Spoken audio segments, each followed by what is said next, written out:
Introduction to Ezra. The book of Ezra documents the faithfulness of God in keeping His promise despite a difficult political reality. Through the prophet Jeremiah, God had promised that the Jews would be returned to the Promised Land after 70 years of captivity in Babylon. Babylon eventually fell to Persia. It was then that Persia permitted the return of many Jews. God was fulfilling His promise. Most likely, Ezra, the priest, wrote about these return journeys in this book between 450 and 444 B.C. He also described the rebuilding of their temple in Jerusalem, which had been destroyed along with the city. They had been disciplined for not keeping God's laws. Possession of the land and the blessing of God were always dependent on Israel's spiritual fidelity to God. Under the leadership of Ezra, he taught the people the law and reformed their religious life. Now they could once again become God's people, chosen to be an example to the nations around them. As you listen, consider Ezra's actions and note his humble obedience. Ezra, chapter 1. In the first year of Cyrus, king of Persia, in order to fulfill the word of the Lord spoken by Jeremiah, the Lord moved the heart of Cyrus, king of Persia, to make a proclamation throughout his realm, and to put it in writing. This is what Cyrus, king of Persia, says. The Lord, the God of heaven, has given me all the kingdoms of the earth, and He has appointed me to build a temple for Him at Jerusalem in Judah. Any one of His people among you, may his God be with him, and let him go up to Jerusalem in Judah and build the temple of the Lord, the God of Israel, the God who is in Jerusalem. And the people of any place where survivors may now be living ought to provide him with silver and gold, with goods and livestock, and with freewill offerings for the temple of God in Jerusalem. Then the family heads of Judah and Benjamin, and the priests and Levites, everyone whose heart God had moved, prepared to go up and build the house of the Lord in Jerusalem. All their neighbors assisted them with articles of silver and gold, with goods and livestock, and with valuable gifts, in addition to all the freewill offerings. Moreover, King Cyrus brought out the articles belonging to the temple of the Lord, which Nebuchadnezzar had carried away from Jerusalem and had placed in the temple of his God. Cyrus, king of Persia, had them brought by Mithredath, the treasurer, who counted them out to Sheshbazzar, the prince of Judah. This was the inventory: gold dishes, 30; silver dishes, 1,000; silver pans, 29; gold bowls, 30; matching silver bowls, 410; other articles, 1,000. In all, there were 5,400 articles of gold and of silver. Sheshbazzar brought all these along when the exiles came up from Babylon to Jerusalem. Chapter 2. Now these are the people of the province who came up from the captivity of the exiles, whom Nebuchadnezzar, king of Babylon, had taken captive to Babylon. They returned to Jerusalem and Judah, each to his own town, in company with Zerubbabel, Jeshua, Nehemiah, Seraiah, Reelaiah, Mordecai, Bilshan, Mispar, Bigvai, Rehum, and Baanah. The list of the men of the people of Israel, the descendants of Parosh, 2,172. Of Shephatiah, 372. Of Era, 775. Of Pahath-Moab, through the line of Jeshua and Joab, 2,812. Of Elam, 1,254. Of Zattu, 945. Of Zakkai, 760. Of Bani, 642. Of Bebai, 623. Of Azgad, 1,222. Of Adonikam, 666. Of Bigvai, 2,056. Of Aden, 454. Of Ater, through Hezekiah, 98. Of Bezai, 323. Of Jorah, 112. Of Hashem, 223. Of Gibbar, 95. The men of Bethlehem, 123. Of Netophah, 56. Of Anathoth, 128. Of Asmaveth, 42. Of Kiriath-Jearim, Kephirah, and Beeroth, 743. Of Ramah and Geba, 621. Of Michmash, 122. Of Bethel and Ai, 223. Of Nebo, 52. Of Magbish, 156. Of the other Elam, 1,254. Of Haram, 320. Of Lod, Hadid, and Ono, 725. Of Jericho, 345. Of Sanea, 3,630. The priests, the descendants of Jedaiah, through the family of Jeshua, 973. Of Immer, 1,052. Of Pashur, 1,247. Of Haram, 1,017. The Levites, the descendants of Jeshua and Kadmiel, through the line of Hodaviah, 74. The singers, the descendants of Asaph, 128. The gatekeepers of the temple, the descendants of Shallum, Ater, Talmon, Akub, Hatita, and Shobai, 139. The temple servants, the descendants of Ziha, Hashupha, Tabaoth, Kiras, Siaha, Padon, Labana, Hagabah, Akub, Hagab, Shalmai, Hanan, Giddel, Gahar, Reaiah, Rezin, Nakoda, Gazam, Uzzah, Paseah, Besai, Asna, Meunim, Nephusim, Bakbuk, Hakupha, Harhar, Basluth, Mahida, Arsha, Barkas, Sisera, Tema, Neziah, and Hatipha. The descendants of the servants of Solomon, the descendants of Sotai, Hasapharith, Peruda, Jaala, Darkon, Giddel, Shephatiah, Hadel, Pokereth-Hazzebaim, and Amai. The temple servants and the descendants of the servants of Solomon, 392. The following came up from the towns of Tel Melah, Tel Harsha, Kirub, Adon, and Immer, but they could not show that their families were descended from Israel. The descendants of Delaiah, Tobiah, and Nekoda, 652. And from among the priests, the descendants of Hobaiah, Hakaz, and Barzillai, a man who had married a daughter of Barzillai the Gileadite, and was called by that name. These searched for their family records, but they could not find them, and so were excluded from the priesthood as unclean. The governor ordered them not to eat any of the most sacred food until there was a priest ministering with the Urim and Thummim. The whole company numbered 42,360, besides their 7,337 men servants and maidservants, and they also had 200 men and women singers. They had 736 horses, 245 mules, 435 camels, and 6,720 donkeys. When they arrived at the house of the Lord in Jerusalem, some of the heads of the families gave free will offerings toward the rebuilding of the house of God on its site. According to their ability, they gave to the treasury for this work 61,000 drachmas of gold, 5,000 minas of silver, and 100 priestly garments. The priests, the Levites, the singers, the gatekeepers, and the temple servants settled in their own towns, along with some of the other people, and the rest of the Israelites settled in their towns.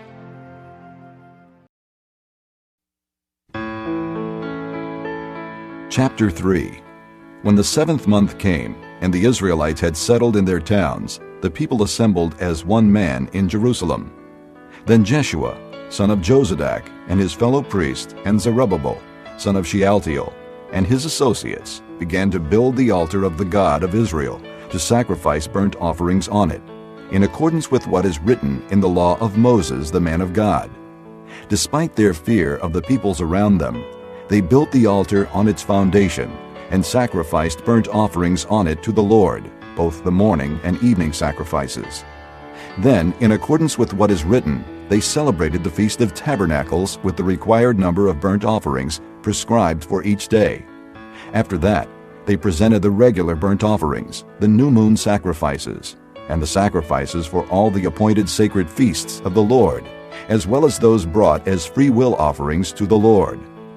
On the first day of the 7th month, they began to offer burnt offerings to the Lord, though the foundation of the Lord's temple had not yet been laid. Then they gave money to the masons and carpenters, and gave food and drink and oil to the people of Sidon and Tyre, so that they would bring cedar logs by sea from Lebanon to Joppa, as authorized by Cyrus, king of Persia. In the 2nd month of the 2nd year after their arrival at the house of God in Jerusalem, Zerubbabel, son of Shealtiel, Jeshua, son of Jozadak, and the rest of their brothers, the priests and the Levites, and all who had returned from the captivity to Jerusalem, began the work, appointing Levites 20 years of age and older to supervise the building of the house of the Lord.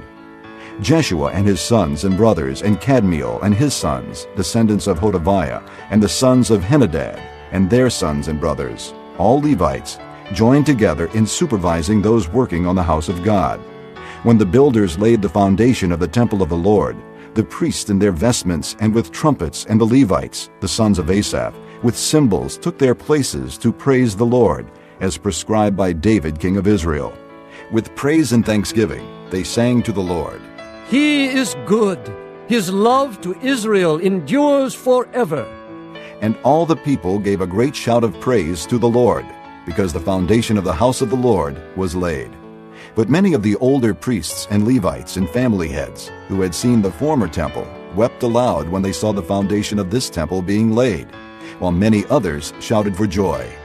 No one could distinguish the sound of the shouts of joy from the sound of weeping, because the people made so much noise, and the sound was heard far away. Chapter 4. When the enemies of Judah and Benjamin heard that the exiles were building a temple for the Lord, the God of Israel, they came to Zerubbabel and to the heads of the families and said, "Let us help you build, because, like you, we seek your God, and have been sacrificing to him since the time of Esarhaddon, king of Assyria, who brought us here." But Zerubbabel, Jeshua, and the rest of the heads of the families of Israel answered, You have no part with us in building a temple to our God. We alone will build it for the Lord, the God of Israel, as King Cyrus, the king of Persia, commanded us. Then the peoples around them set out to discourage the people of Judah and make them afraid to go on building. They hired counselors to work against them and frustrate their plans during the entire reign of Cyrus, king of Persia, and down to the reign of Darius, king of Persia. At the beginning of the reign of Xerxes, they lodged an accusation against the people of Judah and Jerusalem. And in the days of Artaxerxes, king of Persia, Bishlam, Mithridath, Tabeal, and the rest of his associates wrote a letter to Artaxerxes. The letter was written in Aramaic script and in the Aramaic language. Rehum, the commanding officer, and Shimshai, the secretary, wrote a letter against Jerusalem to Artaxerxes, the king, as follows. Rehum, the commanding officer, and Shimshai, the secretary, together with the rest of their associates, the judges and officials, over the men from Tripolis, Persia, Erech, and Babylon, the Elamites of Susa, and the other people whom the great and honorable Ashurbanipal deported and settled in the city of Samaria and elsewhere in Trans-Euphrates. This is a copy of the letter they sent him. To King Artaxerxes, from your servants, the men of Trans-Euphrates. The king should know that the Jews who came up to us from you have gone to Jerusalem and are rebuilding that rebellious and wicked city. They are restoring the walls and repairing the foundations. Furthermore, the king should know that if this city is built and its walls are restored, no more taxes, tribute, or duty will be paid, and the royal revenues will suffer. Now, since we are under obligation to the palace and it is not proper for us to see the king dishonored, we are sending this message to inform the king, so that a search may be made in the archives of your predecessors. In these records you will find that this city is a rebellious city, troublesome to kings and provinces, a place of rebellion from ancient times. That is why this city was destroyed. We inform the king that if this city is built and its walls are restored, you will be left with nothing in Trans-Euphrates. The king sent this reply. To Rehum, the commanding officer, Shimshai, the secretary, and the rest of their associates living in Samaria and elsewhere in Trans-Euphrates. Greetings. The letter you sent us has been read and translated in my presence. I issued an order and a search was made, and it was found that this city has a long history of revolt against kings and has been a place of rebellion and sedition. Jerusalem has had powerful kings ruling over the whole of Trans-Euphrates, and taxes, tribute, and duty were paid to them. Now issue an order to these men to stop work, so that this city will not be rebuilt until I so order. Be careful not to neglect this matter. Why let this threat grow to the detriment of the royal interest? As soon as the copy of the letter of King Artaxerxes was read to Rehum and Shimshai the secretary and their associates, they went immediately to the Jews in Jerusalem and compelled them by force to stop. Thus the work on the house of God in Jerusalem came to a standstill until the 2nd year of the reign of Darius, king of Persia. Chapter 5. Now Haggai the prophet and Zechariah the prophet, a descendant of Iddo, prophesied to the Jews in Judah and Jerusalem in the name of God of Israel, who was over them. Then Zerubbabel, son of Shealtiel, and Jeshua, son of Jozadak, set to work to rebuild the house of God in Jerusalem, and the prophets of God were with them, helping them. At that time, Tattenai, governor of Trans-Euphrates, and Shethar-Bozenai and their associates went to them and asked, "Who authorized you to rebuild this temple and restore this structure?" They also asked, "What are the names of the men constructing this building?" But the eye of their God was watching over the elders of the Jews, and they were not stopped until a report could go to Darius and his written reply be received. This is a copy of the letter that Tattenai, governor of Trans-Euphrates, and Shethar-Bozenai and their associates, the officials of Trans-Euphrates, sent to King Darius. The report they sent him read as follows. To King Darius, cordial greetings. The king should know that we went to the district of Judah, to the temple of the great God. The people are building it with large stones and placing the timbers in the walls. The work is being carried on with diligence and is making rapid progress under their direction. We questioned the elders and asked them, "Who authorized you to rebuild this temple and restore this structure?" We also asked them their names, so that we could write down the names of their leaders for your information. This is the answer they gave us. We are the servants of the God of heaven and earth, and we are rebuilding the temple that was built many years ago, one that a great king of Israel built and finished.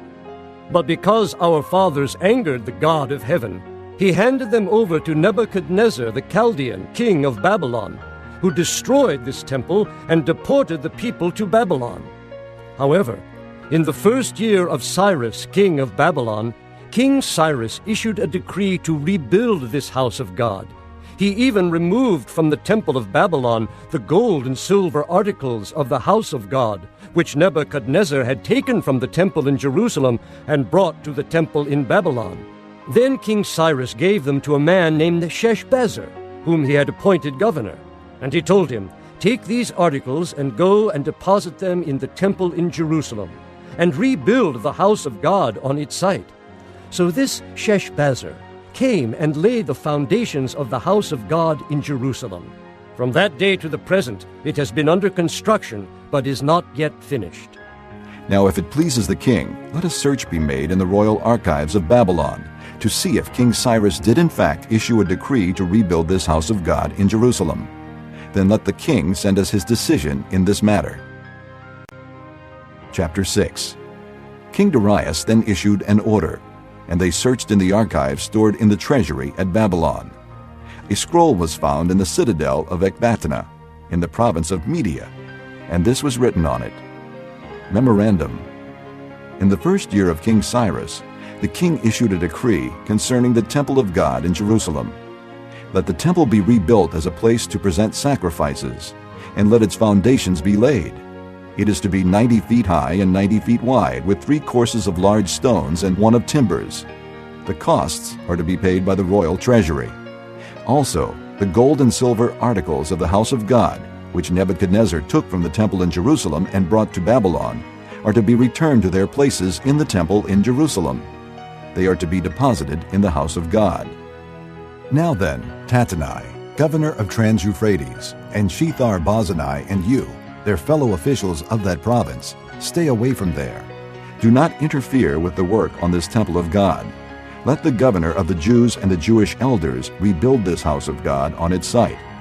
Moreover, I hereby decree what you are to do for these elders of the Jews in the construction of this house of God. The expenses of these men are to be fully paid out of the royal treasury, from the revenues of Trans-Euphrates, so that the work will not stop. Whatever is needed, young bulls, rams, male lambs for burnt offerings to the God of heaven, and wheat, salt, wine, and oil, as requested by the priests in Jerusalem, must be given them daily without fail, so that they may offer sacrifices pleasing to the God of heaven, and pray for the well-being of the king and his sons. Furthermore, I decree that if anyone changes this edict, a beam is to be pulled from his house, and he is to be lifted up and impaled on it. And for this crime his house is to be made a pile of rubble.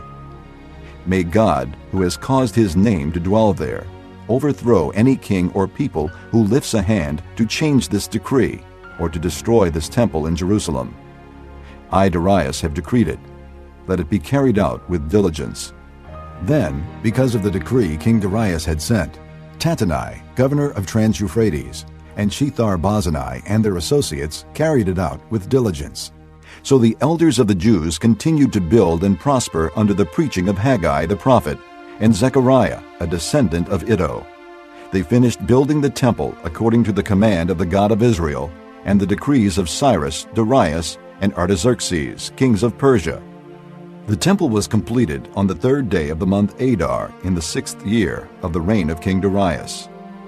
Then the people of Israel, the priests, the Levites, and the rest of the exiles celebrated the dedication of the house of God with joy. For the dedication of this house of God, they offered 100 bulls, 200 rams, 400 male lambs, and, as a sin offering for all Israel, 12 male goats, one for each of the tribes of Israel. And they installed the priests in their divisions and the Levites in their groups for the service of God at Jerusalem, according to what is written in the book of Moses. On the 14th day of the 1st month, the exiles celebrated the Passover.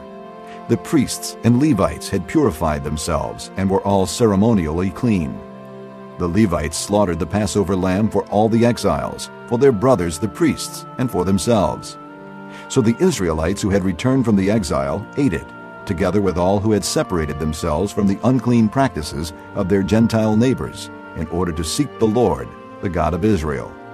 For 7 days they celebrated with joy the feast of unleavened bread, because the Lord had filled them with joy by changing the attitude of the king of Assyria, so that he assisted them in the work on the house of God, the God of Israel.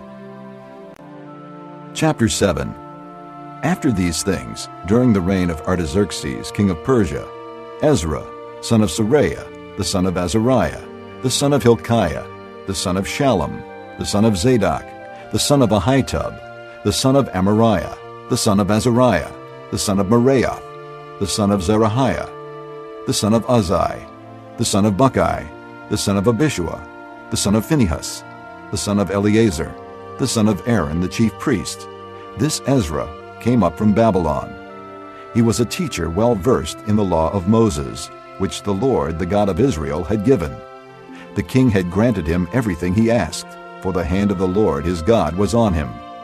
Some of the Israelites, including priests, Levites, singers, gatekeepers, and temple servants, also came up to Jerusalem in the 7th year of King Artaxerxes.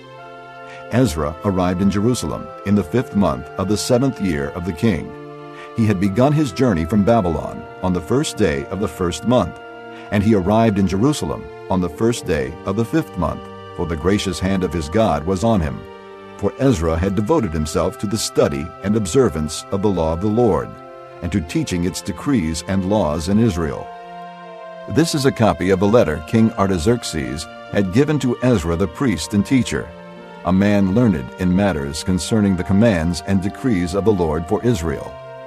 Artaxerxes, king of kings. To Ezra the priest, a teacher of the law of the God of heaven, greetings. Now I decree that any of the Israelites in my kingdom, including priests and Levites, who wish to go to Jerusalem with you, may go. You are sent by the king and his 7 advisers to inquire about Judah and Jerusalem with regard to the law of your God, which is in your hand. Moreover, you are to take with you the silver and gold that the king and his advisers have freely given to the God of Israel, whose dwelling is in Jerusalem, together with all the silver and gold you may obtain from the province of Babylon, as well as the free will offerings of the people and priests for the temple of their God in Jerusalem. With this money, be sure to buy bulls, rams, and male lambs, together with their grain offerings and drink offerings, and sacrifice them on the altar of the temple of your God in Jerusalem. You and your brother Jews may then do whatever seems best with the rest of the silver and gold, in accordance with the will of your God.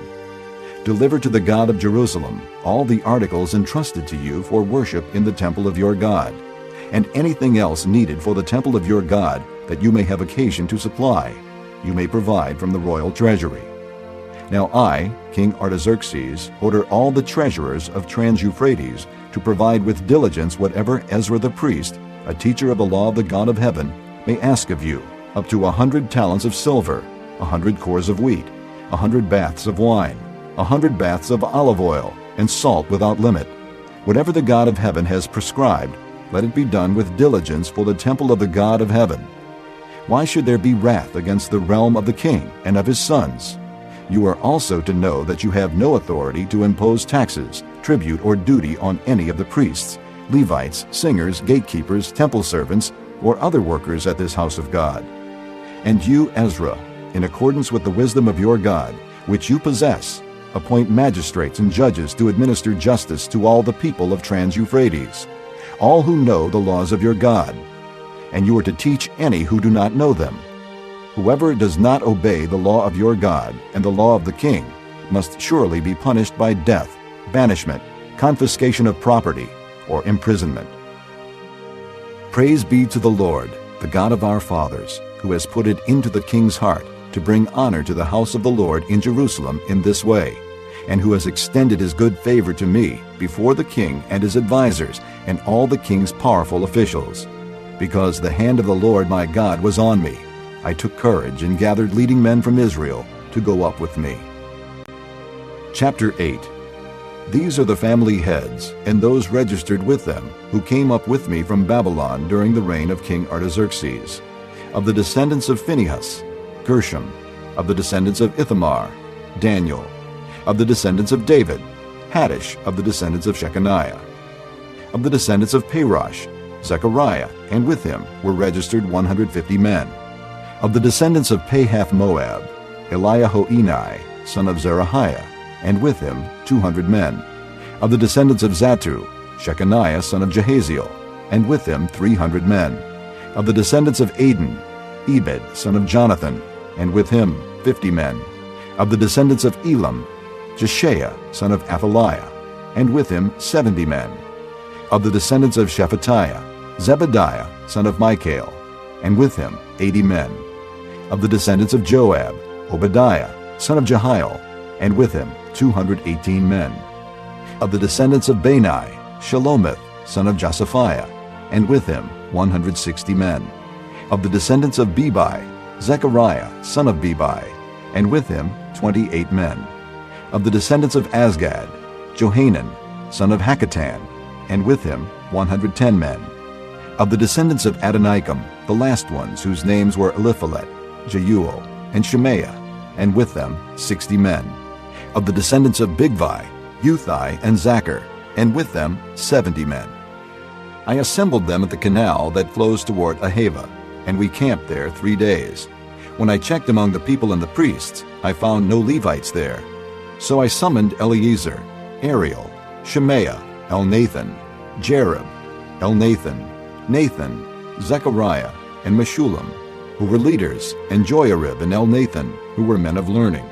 And I sent them to Iddo, the leader in Casiphia. I told them what to say to Iddo and his kinsmen, the temple servants in Casiphia, so that they might bring attendance to us for the house of our God. Because the gracious hand of our God was on us, they brought us Sherebiah, a capable man from the descendants of Malai, son of Levi, the son of Israel, and Sherebiah's sons and brothers, 18 men. And Hashabiah, together with Jeshaiah, from the descendants of Merari, and his brothers and nephews, 20 men. They also brought 220 of the temple servants, a body that David and the officials had established to assist the Levites. All were registered by name. There, by the Ahava Canal, I proclaimed a fast, so that we might humble ourselves before our God and ask Him for a safe journey for us and our children, with all our possessions. I was ashamed to ask the king for soldiers and horsemen to protect us from enemies on the road, because we had told the king, "The gracious hand of our God is on everyone who looks to Him, but His great anger is against all who forsake Him." So we fasted and petitioned our God about this, and He answered our prayer. Then I set apart 12 of the leading priests, together with Sherebiah, Hashabiah, and 10 of their brothers, and I weighed out to them the offering of silver and gold and the articles that the king, his advisers, his officials, and all Israel present there had donated for the house of our God. I weighed out to them 650 talents of silver, silver articles weighing 100 talents, 100 talents of gold, 20 bowls of gold valued at 1,000 derricks, and 2 fine articles of polished bronze, as precious as gold. I said to them, "You, as well as these articles, are consecrated to the Lord. The silver and gold are a free-will offering to the Lord, the God of your fathers. Guard them carefully until you weigh them out in the chambers of the house of the Lord in Jerusalem, before the leading priests and the Levites and the family heads of Israel." Then the priests and Levites received the silver and gold and sacred articles that had been weighed out to be taken to the house of our God in Jerusalem. On the 12th day of the first month, we set out from the Ahava Canal to go to Jerusalem. The hand of our God was on us, and He protected us from enemies and bandits along the way. So we arrived in Jerusalem, where we rested 3 days. On the 4th day, in the house of our God, we weighed out the silver and gold and the sacred articles into the hands of Meremoth, son of Uriah the priest. Eleazar, son of Phinehas, was with him, and so were the Levites, Jozabad, son of Jeshua, and Noadiah, son of Binnui. Everything was accounted for by number and weight, and the entire weight was recorded at that time. Then the exiles who had returned from captivity sacrificed burnt offerings to the God of Israel, 12 bulls for all Israel, 96 rams, 77 male lambs, and as a sin offering, 12 male goats. All this was a burnt offering to the Lord. They also delivered the king's orders to the royal satraps and to the governors of Trans-Euphrates, who then gave assistance to the people and to the house of God. Chapter 9. After these things had been done, the leaders came to me and said, "The people of Israel, including the priests and the Levites, have not kept themselves separate from the neighboring peoples with their detestable practices, like those of the Canaanites, Hittites, Perizzites, Jebusites, Ammonites, Moabites, Egyptians, and Amorites. They have taken some of their daughters as wives for themselves and their sons, and have mingled the holy race with the peoples around them, and the leaders and the officials have led the way in this unfaithfulness." When I heard this, I tore my tunic and cloak, pulled hair from my head and beard, and sat down appalled. Then everyone who trembled at the words of the God of Israel gathered around me because of this unfaithfulness of the exiles, and I sat there appalled until the evening sacrifice. Then, at the evening sacrifice, I rose from my self-abasement, with my tunic and cloak torn, and fell on my knees with my hands spread out to the Lord my God, and prayed, "O my God, I am too ashamed and disgraced to lift up my face to you, my God, because our sins are higher than our heads, and our guilt has reached to the heavens. From the days of our forefathers until now, our guilt has been great. Because of our sins, we and our kings and our priests have been subjected to the sword and captivity, to pillage and humiliation at the hand of foreign kings, as it is today. But now, for a brief moment, the Lord our God has been gracious in leaving us a remnant and giving us a firm place in His sanctuary, and so our God gives light to our eyes and a little relief in our bondage. Though we are slaves, our God has not deserted us in our bondage. He has shown us kindness in the sight of the kings of Persia. He has granted us new life to rebuild the house of our God and repair its ruins, and He has given us a wall of protection in Judah and Jerusalem. But now, O our God, what can we say after this? For we have disregarded the commands you gave through your servants the prophets when you said, 'The land you are entering to possess is a land polluted by the corruption of its peoples. By their detestable practices they have filled it with their impurity from one end to the other. Therefore, do not give your daughters in marriage to their sons, or take their daughters for your sons. Do not seek a treaty of friendship with them at any time, that you may be strong and eat the good things of the land, and leave it to your children as an everlasting inheritance. What has happened to us is a result of our evil deeds and our great guilt. And yet, our God, you have punished us less than our sins have deserved, and have given us a remnant like this. Shall we again break your commands and intermarry with the peoples who commit such detestable practices? Would you not be angry enough with us to destroy us, leaving us no remnant or survivor? O Lord, God of Israel, you are righteous. We are left this day as a remnant. Here we are before you in our guilt, though because of it, not one of us can stand in your presence. Chapter 10. While Ezra was praying and confessing, weeping and throwing himself down before the house of God, a large crowd of Israelites, men, women, and children, gathered around him. They too wept bitterly. Then Shechaniah, son of Jehiel, one of the descendants of Elam, said to Ezra, "We have been unfaithful to our God by marrying foreign women from the peoples around us. But in spite of this, there is still hope for Israel. Now let us make a covenant before our God to send away all these women and their children, in accordance with the counsel of my Lord and of those who fear the commands of our God. Let it be done according to the law. Rise up. This matter is in your hands. We will support you, so take courage and do it." So Ezra rose up and put the leading priests and Levites and all Israel under oath to do what had been suggested. And they took the oath. Then Ezra withdrew from before the house of God and went to the room of Jehohanan, son of Eliashib. While he was there, he ate no food and drank no water, because he continued to mourn over the unfaithfulness of the exiles. A proclamation was then issued throughout Judah and Jerusalem for all the exiles to assemble in Jerusalem. Anyone who failed to appear within 3 days would forfeit all his property, in accordance with the decision of the officials and elders, and would himself be expelled from the assembly of the exiles. Within the 3 days, all the men of Judah and Benjamin had gathered in Jerusalem, and on the 20th day of the 9th month, all the people were sitting in the square before the house of God, greatly distressed by the occasion and because of the rain. Then Ezra the priest stood up and said to them, "You have been unfaithful. You have married foreign women, adding to Israel's guilt. Now make confession to the Lord, the God of your fathers, and do his will. Separate yourselves from the peoples around you and from your foreign wives." The whole assembly responded with a loud voice, You are right. We must do as you say. But there are many people here, and it is the rainy season, so we cannot stand outside. Besides, this matter cannot be taken care of in a day or two, because we have sinned greatly in this thing. Let our officials act for the whole assembly.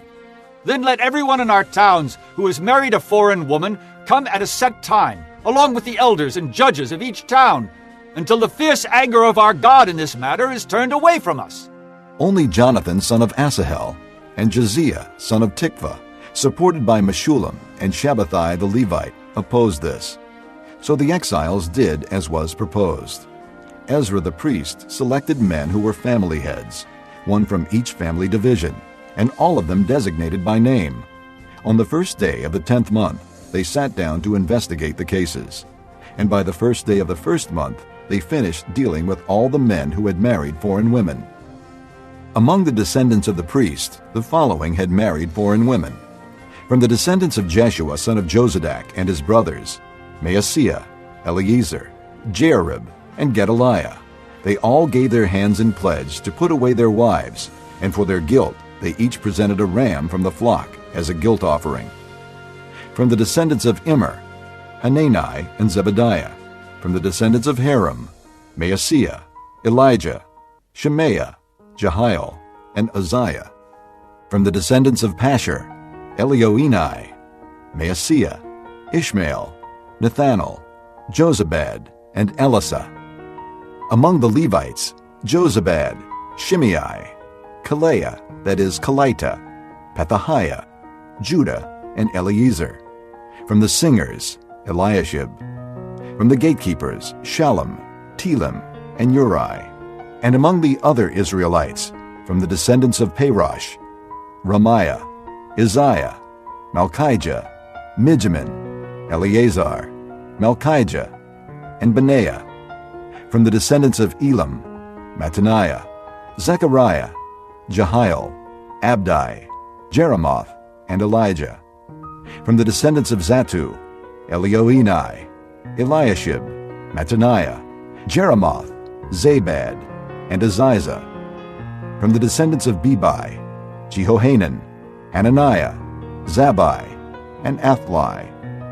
From the descendants of Bani, Meshullam, Malach, Adaiah, Jashub, Sheol, and Jeremoth.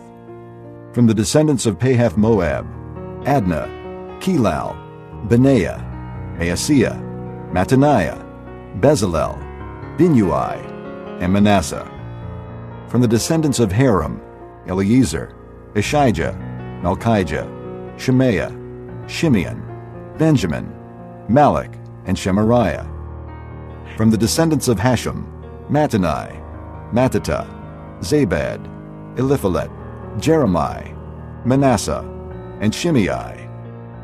From the descendants of Bani, Maadai, Amram, Uel, Benaiah, Bediah, Keluhi, Benaiah, Meremoth, Eliashib, Mattaniah, Mattani, and Jaasu. From the descendants of Binnui, Shimei, Shelemiah, Nathan, Adaiah, Machnadabai, Shashai, Sharai, Azarel, Shelemiah, Shemariah, Shallum, Amariah, and Joseph. From the descendants of Nebo, Jael, Mattathiah, Zabad, Zabina, Jaddai, Joel, and Benaiah. All these had married foreign women, and some of them had children by these wives.